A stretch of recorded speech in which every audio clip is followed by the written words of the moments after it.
I say it's about listening down, because it's really about, at our international global levels, are we listening down to the grassroots and understanding that this problem cannot be resolved unless we have the local presence. And this is where we say civil society is essential, because it's about legitimacy in their own communities. Sanam Naraghi-Anderlini is an author and a consultant to the United Nations on the subject of women and conflict. She co-founded the non-governmental organization ICANN, the International Civil Society Action Network, in 2006, which advises and trains women activists around the world. In 2016, Sanam traveled to Washington, D.C. to speak with Senator Chris Murphy. I tried to explain to him that if we look at the movements, the extremist movements that we have, they are locally rooted and globally connected.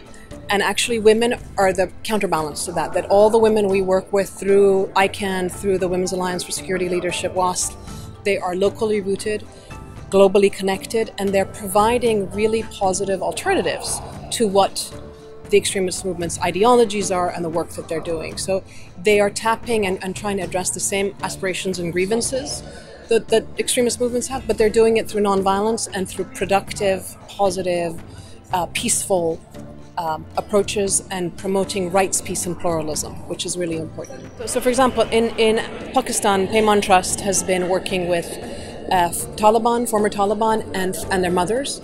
They do a mixture of critical thinking, training, religious literacy, economic livelihoods, and basically help them become more aware of their own role in society and how they can be positive contributors to their own communities. And what we've done with them is we provided resources so that they could give their volunteer peace groups some resources for them to work in their communities. And it's been transformative because the ownership has gone down to the very local level. The challenge, the bigger challenge, is that it's not enough for us to keep saying, oh, women at the local level can do everything. We need changes in policy. We need to shift economic policy so that it's really focused on providing the services, providing the decent education and the healthcare and the skills for people to be able to take on jobs and so forth. It's that shift in economics and in education which is also really critical, and of course a shift in security expenditure and security actors' presence in the communities. The messenger is as important as the message, and the messengers, our colleagues right now, are under tremendous pressure because the countering violent extremism agenda is being used to shut down those spaces as opposed to really addressing the core causes of what we're seeing. Sanam was asked what actions she would like to see the U.S. government officials take to set things in the right direction. So the first thing that I would say is kind of a conceptual one, which is I would say to them, we talk about countering extremism, preventing extremism. What are we for? What are we actually for? If we're for human rights, then we need to see that across our foreign policy presence. If we're for pluralism, if we're for rights, if we're for inclusivity, we need to practice what we're preaching. So that's a conceptual issue.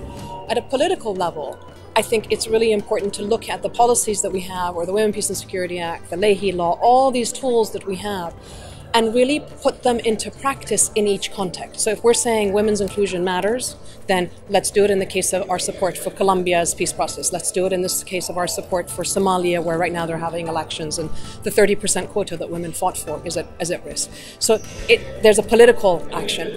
And then the technical support is where we come in, which is that programmatically are we able to provide the assistance on the ground, and our own diplomats and in the places where the US is present, in the UN and so forth, do they understand how to do inclusion? We have the tools, we can provide that assistance, but they need to understand it.